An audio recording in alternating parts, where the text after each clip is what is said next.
it is 100% up to me now. Like, there's no more excuses. There's no obligations. I have a plan, and it's either going to work or it's not. But like, it's not up to anyone else. It's only on me. Hey, podcast listener, even if you are alone in your entrepreneurial journey, know that today, right now in your earbuds, you are joined by thousands of entrepreneurs from all around the globe seeking to grow better, more profitable location-independent businesses. If you'd like to learn more about what we do and download our entire back catalog, check out tropicalmba.com.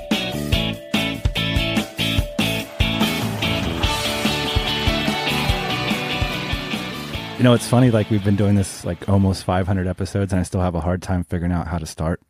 I know. You're like, you're ready? And I'm like, yeah, I'm ready. And then you're like, you're ready? And then I just put down the microphone. I was like, let me know when you're ready, man. I remember the first time we did a podcast together. I had to remember it the other day. Do you remember it? I remember it because I'm talking about it right now actually with Jane because we're working on a special episode. It's interesting. At the end of one of the early episodes, we were like, our goal with this podcast is to pull together like the premier community of people like building these legit style of businesses. Crazy, right? Like 10 years ago, we were like, this has got to happen because we cannot be sitting here being the only people we know that are doing this. And I think that was pretty much true at the time. And we might have known, I think, less than a handful of people we had ever met that were doing this, like the topic of this podcast. It's crazy. What are we going to wish into the microphone tonight? Let's think about that. Put that on hold. Ian, today we are introducing a follow-up to one of the most popular episodes in recent years on this pod.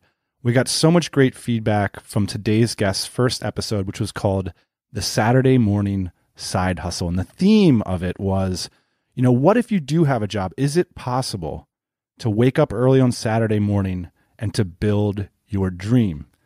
And in today's follow-up, we are going to see the progression of that entrepreneur. Not only did they build that dream, quit their job, start to travel the world, but now they're turning into a CEO, like making that next evolution and growing their vision. It's pretty awesome to see and pretty hilarious to boot. So Ian, Tommy first came on the show 2.5 years ago to talk about a Saturday morning side hustle, Clickminded, an online SEO training course that he started while he was on the staff at PayPal. And we'll link to that episode in the show notes. By 2017, when we last talked, he was about to quit one of the best jobs in the world. That's right. He was the head of SEO at AirBNB, based in San Francisco. And I think everybody on this show, boss man, you're an Airbnb power user. Like if Tommy would have called you and said, I'm quitting Airbnb, you would have been like, dude, you cannot. Don't do it. How am I going to get my discounts? But he was about to give up all that to travel more and focus full time on this side hustle called Clickminded. But it didn't go quite as planned, as he recently laid out in the searingly open, honest, and super funny blog post called Burning the Boats, going all in on a side project. I laughed so hard I just had to call Tommy up and hear the story firsthand. So coming up, you're going to hear what went wrong, why Tommy ended up in a really bad Airbnb apartment. Yes, you heard that right. In Hamburg's red light district, and about his decision almost 8 years into growing his business to take on a co-founder, which I found really interesting and something we've rarely talked about on this show. So stick around for that bit of the conversation specifically. But first, I started out by asking Tommy about what prompted his decision to leave Airbnb and focus on Clickminded when he did.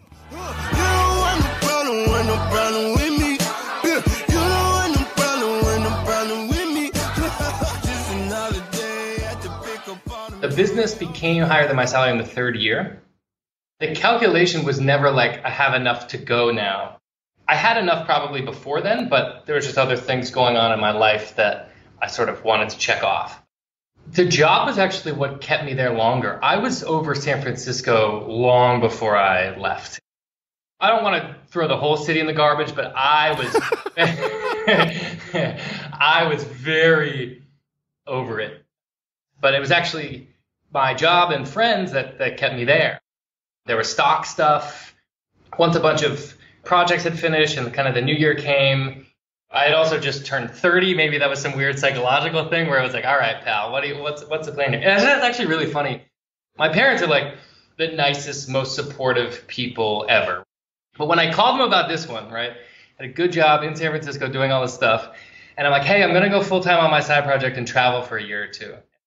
And it was quiet on the phone. And then my dad's like, son, you're about to turn 31. What's the plan? In hindsight, yeah, it probably looked a little crazy. Is there anything you regret about or miss about working at Airbnb?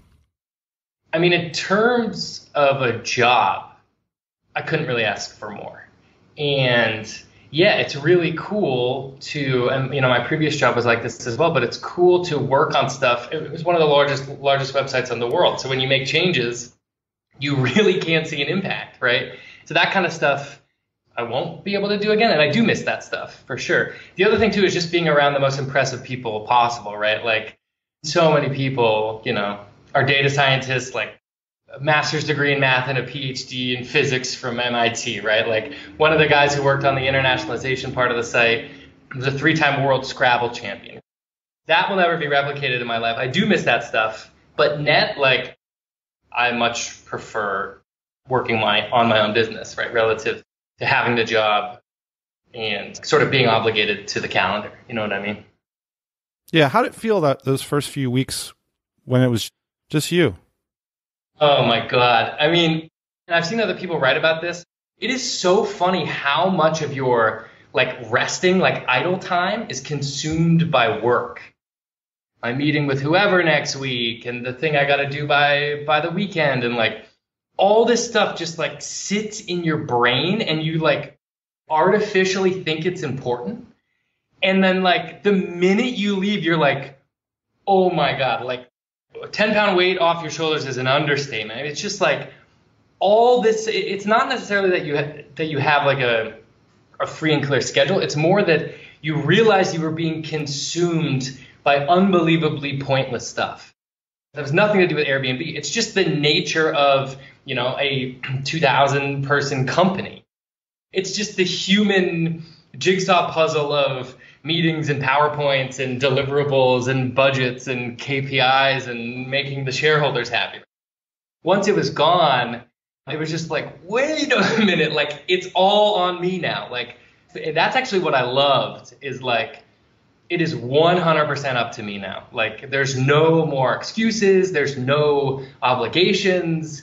Like I have a plan and it's either going to work or it's not. But like, it's not up to anyone else. It's only on me. And that was the part that really got me fired up. I mean, a lot of people, they're planning on this day to come around. How does it feel that first week when you're open up your laptop and you're like, all right, like, what am I going to do? I talked a little bit about this in the post, but I really did myself a huge disservice by sort of setting up my departure mentally way too long, right? Like my planning and strategizing for what I was going to do next, it sort of put me in this position where the expectations I set for myself were way too high. Like I started dreaming, man, and I was dreaming a lot. Like, I'm going to go to Bali. Bali's going to be amazing. Like, I'm going to take down grad school. I'm going to meet the coolest people. Like, and when you say I'm going to take down grad school, you mean that Clickminded will replace a traditional education? Clickminded.com will replace the multi-billion-dollar graduate school market. That was, and it's got to be done by the end of the year, Dan. That was my. There were two things going on. One was I spent way too long, like, planning my escape.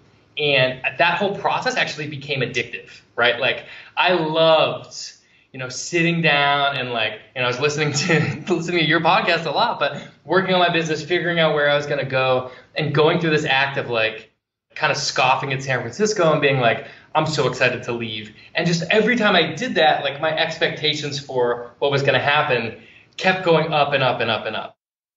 And managing those expectations is really, really important because my expectations were so high. The first 6 months of traveling around and moving to Bali and doing all this stuff, they were absolutely amazing. But my expectations were so much higher that it made me super grumpy initially. I was like, what do you, what do you mean I'm running into problems? There should be no problems, right? Like, I planned this out. So those are definitely some of the kind of initial fumbles that I had. Now, before Tommy headed to Bali, he decided on a growth strategy, which meant expanding his Clickminded courses. And the figures that Tommy lays out in his blog post would indicate that that was a good idea. So just to give you the numbers, in 2016, Clickminded made $160,000 in sales. In 2017, the year he left his job, that revenue figure jumped significantly to $312,000. In 2018, it hit $378,000, so a bit of a stall out in growth there, which we'll get into later in the show. And that brings us right up to date. So Tommy's estimate for this fiscal year is $490,000. So let's focus first on that almost doubling of revenue between 2016 and 2017. Yeah, so by the way, you reading back my revenue numbers is like the most terrifying possible thing I could ever hear. I feel naked. That was the dice roll moment. Like, will this work or not? And it worked.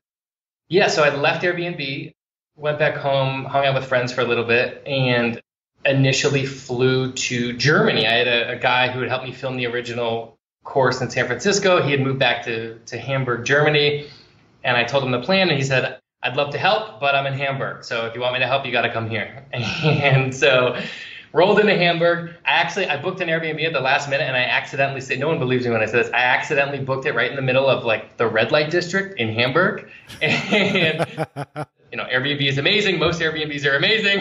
I gotta appease my corporate overlords on this one, but the one I was in was so gross. Like, it was so bad. But I was still so excited, like it didn't matter, I'm like, yes, I made it, right?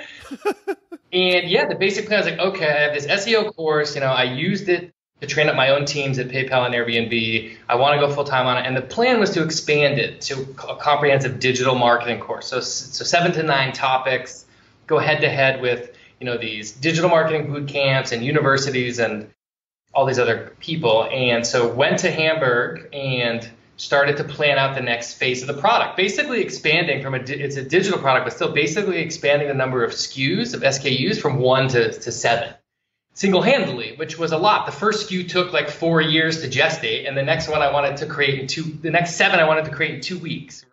Basically got a bunch of coffee and study drugs and like pounded Adderall and took like online courses at 1.5x speed and read blog posts and tried out tools and basically tried to make a V1 of like this really comprehensive set of digital marketing courses. So your strategic thesis coming out of and having all this extra free time was essentially the path to growing Clickminded is to increase the product line. Yes. But the other part was just like identifying the market. I had so much familiarity with the space.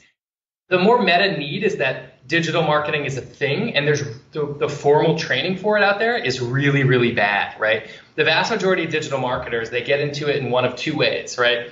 They fall ass backwards into it because of a side project they started on their own. Like, I have this product, how do I get to the top of Google, right? Or their boss asked them to do it, right? Like, we're doing this thing. I know we brought you on to do this type of marketing, but can you go look into that type of marketing, right?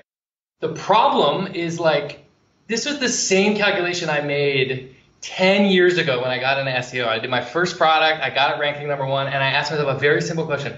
Are people going to be Googling stuff more or less 10 years from now, right? In 2008. It's just like the easiest call in the world. Yes, right?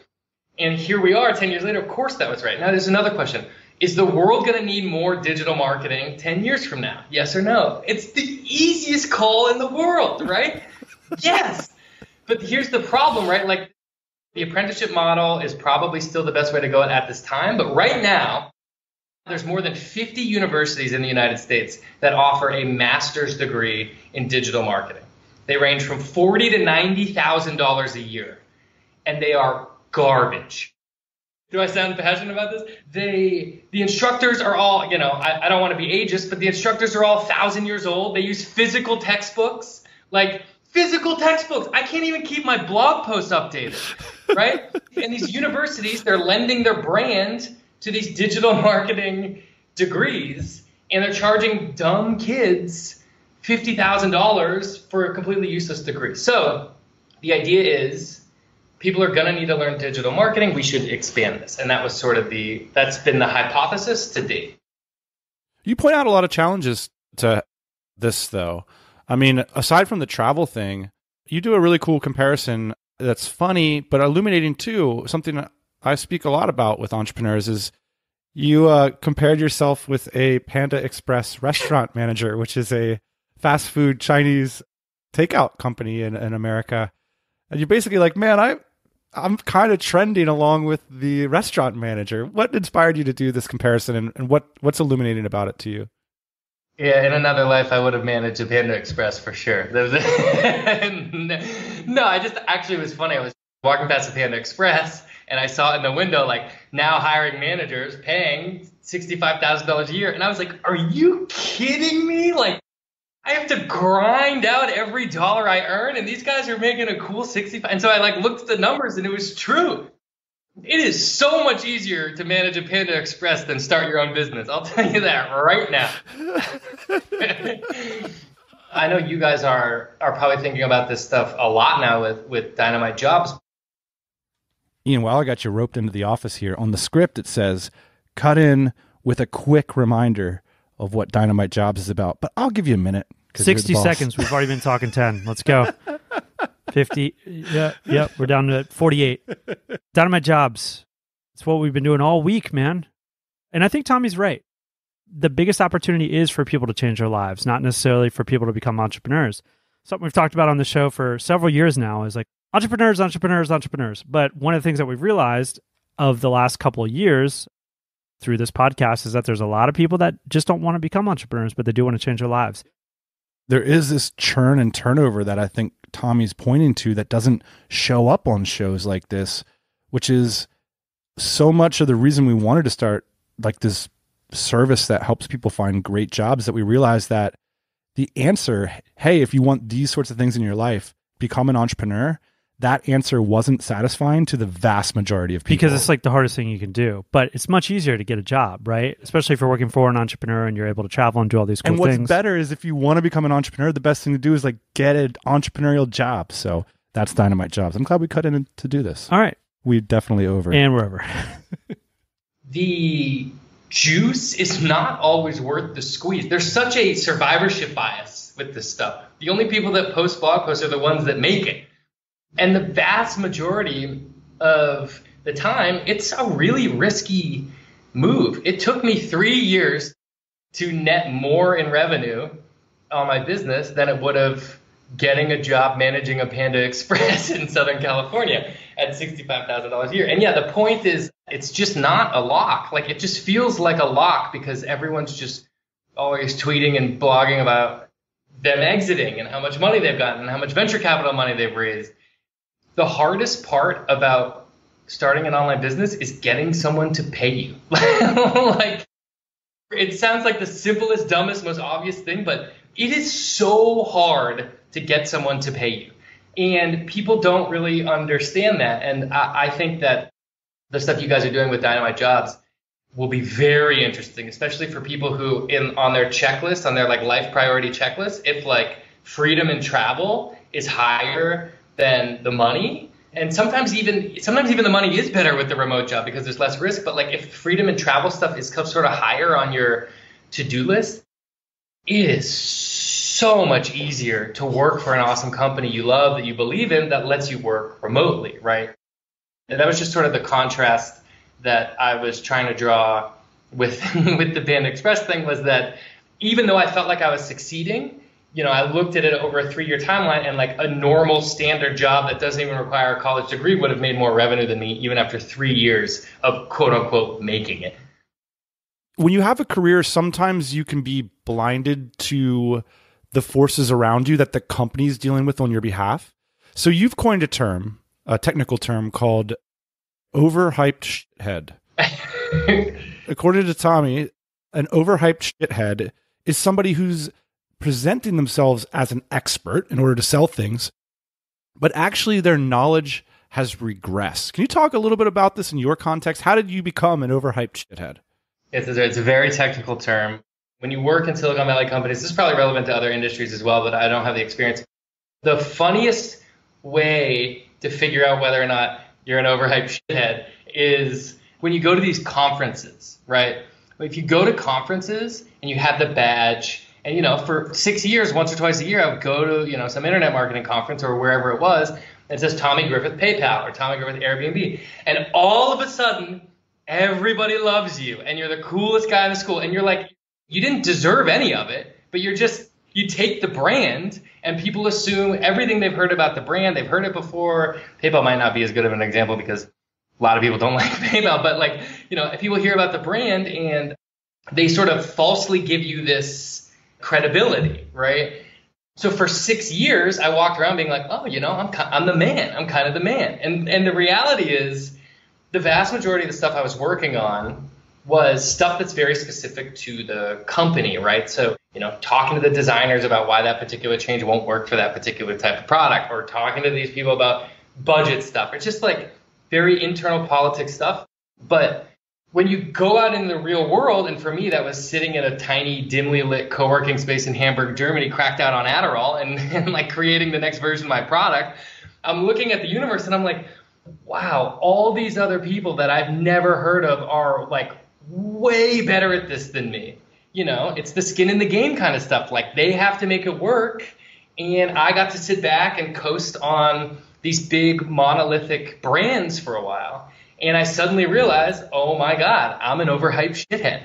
Like I have to do a lot of work to get back. And so I think it's reasonable to look at people who are using a different company's sort of brand as their thing, to look at it very skeptically. You mentioned that this cracked out binge work fest was probably the least healthy, most rewarding thing you've ever done. I think a lot of people can relate to that. Growing a business isn't healthy all the time, I don't think. It's not. And the worst part is the more unbalanced and unhealthy I was, the faster the business grew, right? So like I have all my friends that are like, they do a little bit of yoga and they do, and they get a coffee and they like to hang out with their family, and they would never succeed at this stuff. You have to be so extreme. Like I redlined pretty much every category of my life. I hate to say this. This is probably terrible advice. It's going to put someone in the hospital, but it worked. Like I went all in, was working way too hard, using a bunch of study drugs and coffee, and forsaking my social life for a while. And it got me to the next stage.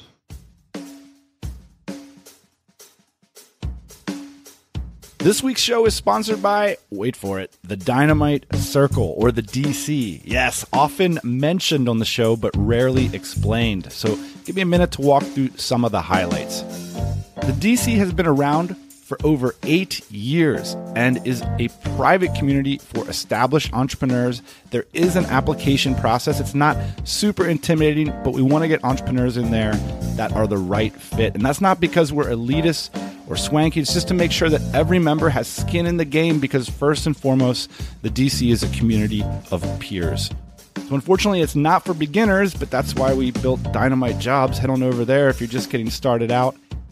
And if we feel your business wouldn't get a lot of value out of being a part of the DC, we'll let you know up front. So here's the thing. We just opened up our ticket sales for DC BKK, our long-standing and I gotta say pretty awesome event at a 5-star hotel in Bangkok, Thailand. So if you were thinking about joining the DC and want an excuse to hang out in Bangkok with over 300 amazing entrepreneurs, head on over to the application form at tropicalmba.com/DC to learn more, because this will quite literally be a red carpet entry into the community. So what else is in it for you? We can place you in carefully matched online masterminds. You'll have access to free bespoke recruitment services via Dynamite Jobs, and you can seek and share advice in our private business forum. You'll also be able to buy tickets for our amazing aforementioned in-person events like DC BKK and in cities all around the world. But most of all, you'll be a part of people who really get the challenges that you're facing on a day-to-day basis. At our parties, you won't be facing very many confused looks about what it is you've decided to do with your life. So stop growing your business alone. If you're curious about the DC and about the types of people we're dedicated to pulling together, head on over to tropicalmba.com/DC. Tommy, a lot of people, they get stalled out where you were starting this journey, the journey we're talking about today. So many people, once they get to the point where they have the freedom, the flexibility, and the money, businesses stall out at around, 6 figures of personal income, or maybe like 6 figures in sales and like a good income for the founder. I think it's one of the things that's not talked about very often is that, like, to get to that next level, like, you can put out a product, do some marketing, do some SEO, and boom, you got an income in 3 years. But very few people then are able to take it to the next level where, like, people are working for you and it's running something by yourself versus having a team. So to be honest, and this is sort of the next phase of the story, I don't know if I would have been able to get to the next level without my now co-founder, Eduardo. I think I was 100% on track for something slightly over 6 figures, personally great, but never any larger because I didn't or don't have the skill set. I wasn't good enough. And bringing Eduardo on was the game changer. What is that skill set? Vision for the next phase of it, on a deeper level understanding of the technical stuff we could do to optimize things, a different set of eyes looking at it. And I don't mean like a consultant you hire for 5 hours. I mean someone pouring 50 hours of their life a week for 2 years into it. That sort of trade-off was just immeasurably helpful. Like the things where we are now, it's so laughable to think I could have gotten here on my own without my co-founder. How did you know you needed a partner? Do you ever play that Super Punch-Out game when you're like on the ropes and like about to die? I was at that point. Like I plowed a bunch of money into filming the next version of it. Everything was moving so terribly and so slowly. And I was just very, very rattled and didn't see a way forward. And then sent a Hail Mary email to my now co-founder and saying, hey man, here's the situation. What do you think? Walk me through this, Tommy, and I'll set the framework here, is that it's a very rare thing to do, what you did, to bring on a partner in the middle of like a otherwise successful lifestyle business. This feels very risky to me. That's a really good point. And this kind of stuff has happened to me throughout the duration of this business where actually every single person I asked for advice on this told me not to do it. It's the funniest thing because this has also gone over to other phases of my life as well. When I first started my business, I did it through revenue shares. I would latch onto other co-working spaces or AppSumo and Noah Kagan's email marketing newsletter and a bunch of other sort of people where they take a really big cut in order to push you out to their audience. Every single time, people get really caught up in the numbers and in the like sort of how much you're giving away. And to me, it was so obvious that I needed a co-founder. And to everyone else, it was like exactly what you just said, which is you spent 4 years of your life on this. You got it to this point. Why would you ever give away such a big piece of it? And I just could not see a way forward. In hindsight, it's easy to look back now and say it was the right move. It absolutely was the right move from a business perspective, but it's also been a lot more fun. Like having someone in the trenches with you, rolling around in the mud with them and going through the awfulness and going through the highs has been great as well.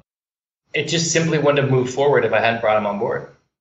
One of the parts of the next phase, Tommy, was investing $60,000 in like furthering your vision, it seems, to start with relationships and to partner with expert, because you've been the expert typically, and that ostensibly keeps your costs low. So your last product launch was like $15,000. You can stomach that. Now you guys are going to invest $60,000. What inspired this line of thinking? Yeah, so this also gets back to me realizing I was an overhyped shithead. So yes, invested $15,000 to sort of refilm, recreate, and rebrand the course, the SEO course. We did that and then relaunched it and made in about a week $50,000 or so. And then the next phase was to plow every single dime we had there back into the business. And the basic idea was like, I set out thinking I could teach all of these courses on my own. I learned it all. I laid out these curriculums. I started to create video content for all of them. And the reality was it was incredibly mediocre. So the idea is like, okay, now I got to push more chips to other players, right? And find other awesome people that do this. And I'm really, really proud of sort of how we did that, right? So the former head of social media from AirBNB teaches our social media course. The former content marketing strategist from Lyft teaches the content marketing course. We really went big with this. And the idea is finding these people, rounding them up, getting them to teach in sort of the Clickminded style, which is like fun, energetic, technical, with world-class experts that do this stuff every day. At first, it was like, okay, I can do this on my own. I'm the man. I'm the coolest guy you've ever met. And then when I actually went to do it, I was like, oh my God, this product is so horrible. I have no idea what I'm doing. I need a co-founder and 9 other teachers. Like, it was kind of my own incompetence that drove us to like expand the product. And you mentioned that even after getting the experts involved and the co-founder and the 60 grand, it was a total disaster. Yes. Well, so yes. Turns out like a lot of entrepreneurship, you're just in the business of getting your ass kicked. The way it worked is, we decided to pivot, right? We decided to say, okay, we're going to go to create all these courses. And we wanted to take a totally different angle from other companies, which is there's a lot of digital marketing media out there that we were very frustrated by. Eduardo specifically was very frustrated by. If you follow a lot of these blogs, I don't want to mention any by name, but like they post 10 times a day about different things. And it's all like, it's actually very interesting. Did you ever read Trust Me Online, Ryan Holiday's book? Yes. Like that kind of stuff is pervasive in the internet marketing industry as well. Like everything is designed to like bubble up this anxiety and like get you to click and make you think like you're missing something, right? Like these certain blogs, they're posting 3 times a week about how to increase your Twitter followers. Like you do not need this stuff, right? We got really annoyed with this. And so the angle we wanted to take is really comprehensive digital marketing tutorials that help you grow your business. And so when we went out and did that, that was our pitch. We found these really incredible instructors. We locked them down and sort of agreed to terms. And we started getting them going. And then we went out into our audience and we pre-sold it. We did the classic like Kickstarter style. This is where we're going to pivot to. This is what we're going to do. We're taking a risk here. Do you want in or not? Give everyone a discount for enrolling. And it was incredible, right? So like the bet worked. We made $113,000 in 7 days. That was the moment where Eduardo was like, okay, I'm all in now and let's roll. Let's do this, right? From there, from that moment on, from those very euphoric highs, everything went to shit. How did you go from pre-selling a course for 6 figures to losing money?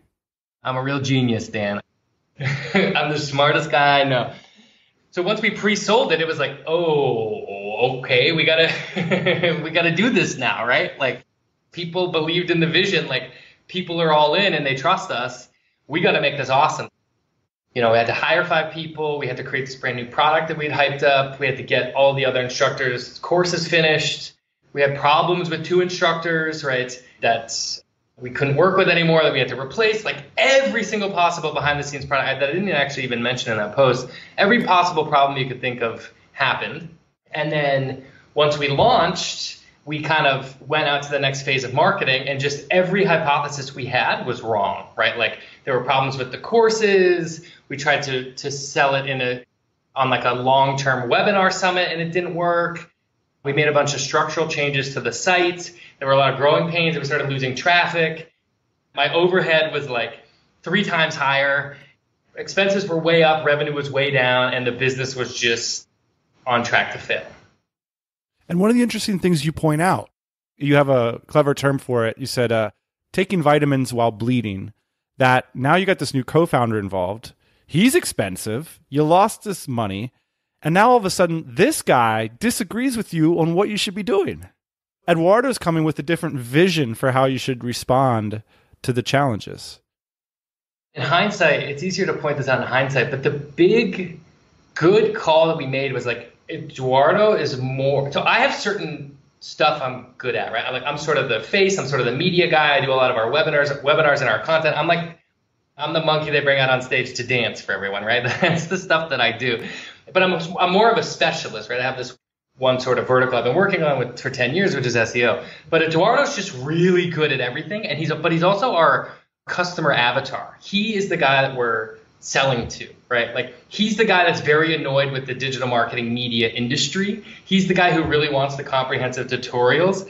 He's the guy who will roll his eyes when certain people in the industry are posting another reason for why you should increase your Twitter followers, right? Like, and so when you have a guy who is your avatar, like to a T, in the trenches with you, 9 times out of 10, you're better off getting out of his way, right?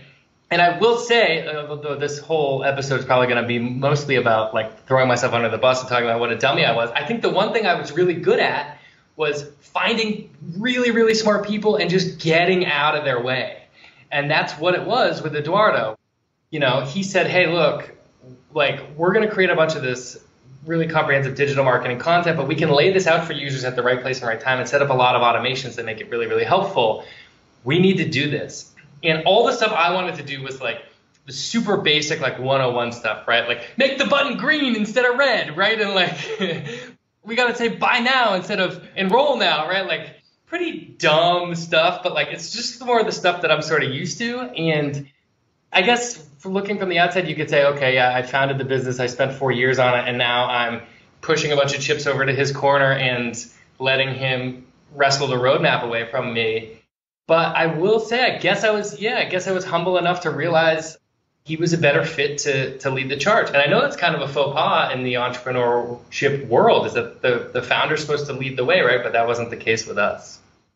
You said we ended up fixing the business in the most boring and unsexy way possible. And you called yourself cockroaches. I was joking with a buddy of mine, like, you know, did you ever see The Social Network, the Facebook movie? Yeah. Oh, I love that movie.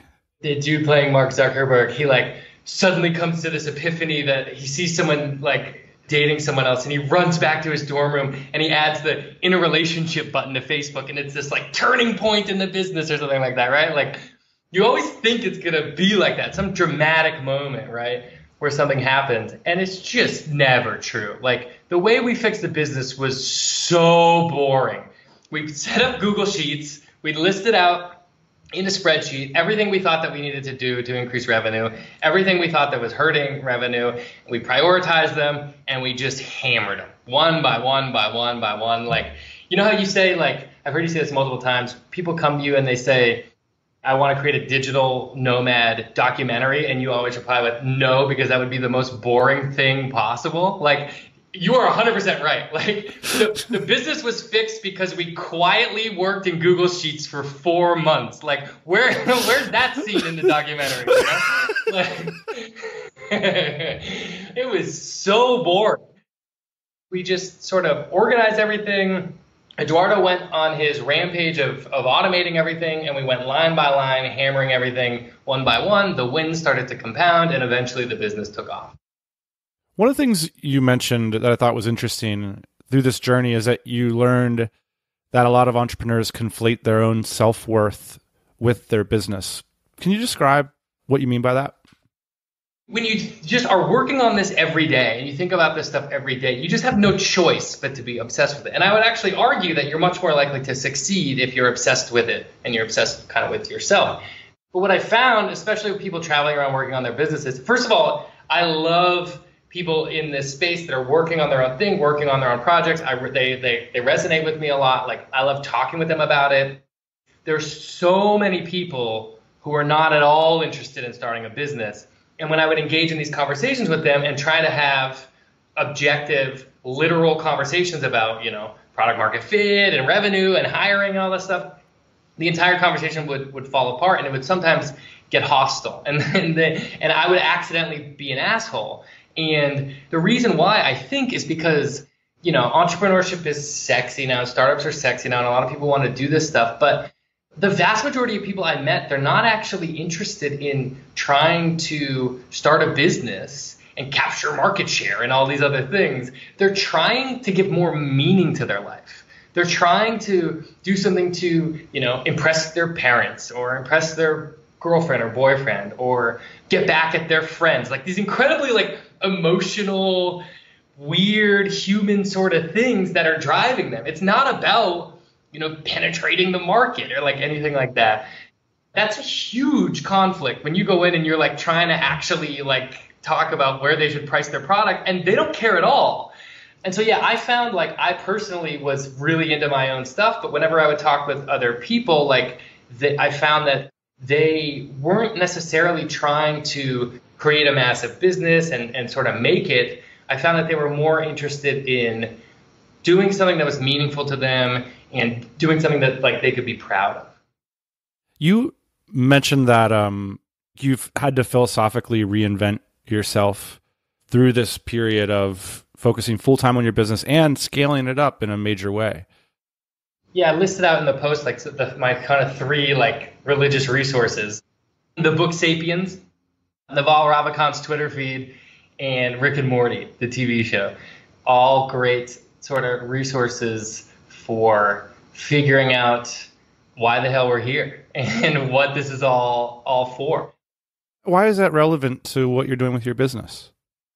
Once you get to a certain point where you start to hit some of the goals you set, have you ever heard those tropes around like when people start to like age really fast or start to like die quicker once they retire? They start to fade way faster if they don't have meaning. When you get a little bit of space, like when I first started the whole thing, you're so amped up that you don't even have time to think. But then once you get a little bit of room, and I mean, you exited a business a couple of years ago, maybe you had this moment. Once you get a little bit of room, you start to go in different directions of like, how much is enough? What am I going to do with it? Why am I here? Oh my God, what is the meaning of life? like, oh crap. You're having to ask the existential questions. This is a great way to put it, because the existential question is like, I'm making money on the internet in order to pay my rent and to have the lifestyle things that I need. Like, that's a simple existential equation. But now when you have to convince other people to work on that vision's behalf, and you have to work extra hard yourself and reinvent yourself to work on behalf of that vision, the question very quickly becomes, what the hell am I doing here? You got it. You got it, man. I also read a tweet by Mark Manson the other day. I thought it was wonderful. I don't know if he's quoting somebody or whatever, but he said, the only reliable way to kill a dream is to achieve it. Ooh. And I just thought, ooh, man, I wish I wrote that. Wow, that is heavy. And don't get me wrong, like I said in the post, my business is not, there's plenty of entrepreneurs that are like, okay, your revenue is my property tax, right? Like, that's not like generational wealth by any means. But when you sit down and you do a dream line or something like that, and you just list out what you're looking for, if freedom is first, second, and third place, which it was for me, is at the top of your list, and then you get it, you start to sort of look at yourself and like, okay, well, so guys, what's next? And I hate to get too emo and existential and weird about it, but I was really rattled, especially in the first couple of years of doing this business, just sort of by other people's perceptions and some of the people I met in San Francisco and sort of what I was going to do next. And some of this more existential stuff that I've come across, especially Naval Ravikant stuff, just around the single player game. Like, he's got this whole idea that we as humans are playing our lives like it's a multiplayer game. We're these social creatures, and everything we do is designed to sort of impress other people, right? Like, I'm working out a lot, so I'm super strong, right? I'm making a bunch of money. I have a big house. Like, that's external validation. And his point is, life is a single player game. Like, everyone's so busy caring about themselves that, to be frank, they don't give a shit about you. And if you really dive into that, I think he's right. And the inevitable conclusion, the natural conclusion there is like, you really only are competing with yourself. And no one, he said, he ends that podcast episode where he talked about this. He says, you're born alone, you're going to die alone. When I first heard that, it was so depressing, like so terrifying, right? But the other take on it is like, you can do whatever you want. There's a famous book on this topic called The Myth of Sisyphus. And he lays out a very similar argument and says, like, look, there's no meaning. So you got two options. Number one is to kill yourself. Let's take that option off the table for a hot minute and look at our other options. And it's funny because he actually has like these different lives that you could go live. Like one is to be an actor. He talks about like taking on different personas, and one is to be like a Don Juan kind of romantic person who goes around and is the lover. And he lays out these different kind of ways to like basically say, if you can't hierarchically value experiences, and if that's a myth, then you just collect them. Like that's the response to that. I don't necessarily think he's right, but I think it's interesting stuff. I think definitely I responded in my life by being a collector. You know, like life's meaningless. What should I do? Let's not think about it. Let's get on another plane. Exactly. I like that move. I also have been playing that game. It's been interesting too, because I talked to a bunch of people who are very religious about this, and getting their take on it has been fascinating as well. So I don't want to like rattle too many people and rock too many boats on this. Like I'm not purporting I know what I'm talking about at all. It's just sort of the conclusion I've come to after traveling around for the last 2 years. The cache of this philosophical transformation and the challenges you've taken in the last 2 years are that you've gone from dude who started a business, founder, side hustle Tommy, to CEO Tommy. What's next for CEO Tommy? I have no idea. Like, I still view one giant injustice in the world, which is graduate school education. I have attempted 3 times to go after this thing. Every single time has failed. It still makes me angry at random times in my life. I'll randomly wake up and be angry at grad school. That's probably a diagnosable problem. I'm not ready yet, but eventually, yeah, I have, and Eduardo as well, have this sort of monetizable, non-revenue vision for, sledgehammering this institution that needs to go away, throwing a rock through the damn window. And I don't know how, but that's at the back of my mind. Tommy Griffith, thank you so much for coming by and sharing your story. You got an open ticket. Come back on the show anytime and let us know how things are going. Appreciate it, my man. Thanks a lot.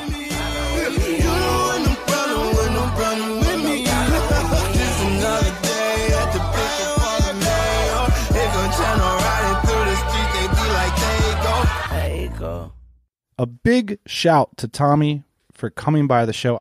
Ian, no joke, I just laughed my way through this article, even while horrible things were happening to Tommy, because I could relate to the struggle, the difficulty, the robberies, everything. Like, it was so cool. And talking with Tommy, I know you've spoken with Tommy on a few occasions, and it like brightened my whole day. The guy's just a force of nature.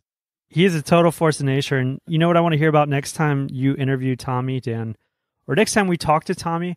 I want to talk about that day. Give us a call, Tommy. I want to talk about the day when Tommy was an adult and he decided not to drop the Y from Tom.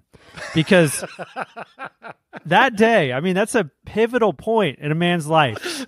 And I've only met a very few adult males that go by anything with a Y on the end of their name, and I have massive respect for them because they're just taking their childhood and thrusting into adulthood and keeping it. I love it. It's iconic. It's about branding. It is. And it makes me think of this. I was listening to a podcast interview with Sammy Hagar the other day, second Van Halen lead singer, and he talked about this like very methodically, because the questioner, Lance Armstrong, asked him, hey, like I hang around with you in Austin. Everybody calls you Sam. What's up with that? And he talked about how it was like this deliberate branding thing, that there's just not that many Sammys out there. So interesting. I had a buddy in college and his name was Tommy, and I just love saying the name. Like, hey, Tommy, what's up, man? Where you want to eat tonight, Tommy? How about we talk about business here? So, Ian, do you have any parting shots, some takeaways besides, of course, big kudos? And while you think about that, the links to Tommy's wonderful article, resources to everything we mentioned in today's episode will be posted over at tropicalmba.com/TommyGriffith2. Tommy's on about something that I've been on for a long time, but especially on this podcast, it feels like the last couple of episodes I've mentioned this, which is like, you have to fulfill other people's dreams before you fulfill your own. If that's the only thing I say all year, I want to say it 100 times. It's your pod. Say what you got to say. You have to make and create value for other people before you can get value yourself. And I think Tommy's on about that as well. And I think once you start to create value for other people, then you can take a little bit for yourself off the table. But then it's time to go create tons more value for everybody and then take a little bit off the table. You're giving a lot more than you're getting, or at least that's what it should feel like. It is a theme. What you just said, we talked about the six-figure slump a while ago. It's this idea of the enormity of getting your own personal freedom can be such a driving purpose that then when you get it, you realize that, well, I can't have that as my purpose anymore. So and my company can't have it as its purpose. So where is it going to come from? You got to generate it again. It's no surprise to me that this was the conversation we were having, because we're at that moment when it's like, is this just going to be a great living, or is this going to be a company that's a movement, that's a thing? And it's going to be awesome to see where Tommy takes it. The other thing that I'll say about that too, Dan, is like that existential crisis has existed for technology-based people, like developers, basically for like the last 20 years, because they're able to work autonomously. They're able to work basically on their own online somewhere from some deserted island. So like, I think they've been facing that crisis for like a long time, the six-figure slump specifically, right? And then like there's this new class of entrepreneurs, this new class of internet marketers or whatever that's just starting to establish that this is a real problem. So I think this problem's existed for a long time. Right, it's not just an entrepreneurial thing, right? Yeah, but that there aren't like more solutions for it, that more people aren't talking about. Like you said, like don't meet your heroes, don't achieve your dreams. There's nothing good there for you. Nothing good. Hey, one other thing I wanted to mention about talking to Tommy that really struck me is my emotion when he told me the story of bringing on a co-founder. And I think this shows my limitations as a business person. I was just shocked. I just was like, I'm just kind of uptight and conservative with that kind of stuff. You know, he really laid it out for me. He's like, he made this hard sell on partnerships. And he wasn't only talking about business partnerships with like a co-founder. He was talking about partnerships with other companies, partnerships with other brands, partnerships with other teachers. That's probably the thing that I walked away from this conversation thinking, like, not just patting each other on the back, not just hanging out, not just whatever, but like, what are some real partnerships you can get involved in that could open up sort of the afterburners on your business? And I think that's what Tommy's done here. It's pretty cool. The old Adam Carolla adage, rich man, poor man, like goes barefoot all day. It's a rich man thing, poor man thing. So people in the middle class would never do this. Also, I would say go fast on a bike. You either got to be rich or broke. The middle class people 20 working cars, too hard to train enough. Rich man, poor man thing. Partnerships. Like you get together on the street corner and you like, hustle some people at the stoplight for some change, especially if you're in Austin. Yeah. Right. And you like pull together your cigarettes at the end of the day and you share them over. Also, high level partnerships. Like, I was looking at this real estate group the other day, and there was like 5 partners in it. It was like, yeah, that makes sense to me. All that, a handshake deal and millions of bucks. And, totally. Yeah, interesting. So it's like opposite ends of the spectrum. Big ups again to Tommy. That was a really fun conversation. We will be back, of course, next Thursday morning, 8 a.m. Eastern Standard Time. Hey, thanks for listening to the Tropical MBA podcast. You can go to tropicalmba.com, get access to hundreds of back episodes and all kinds of other goodies. Load up your iPod. That is the cheapest way to fly business class on your next international flight. We will see you next Thursday morning, 8 a.m. Eastern Standard Time.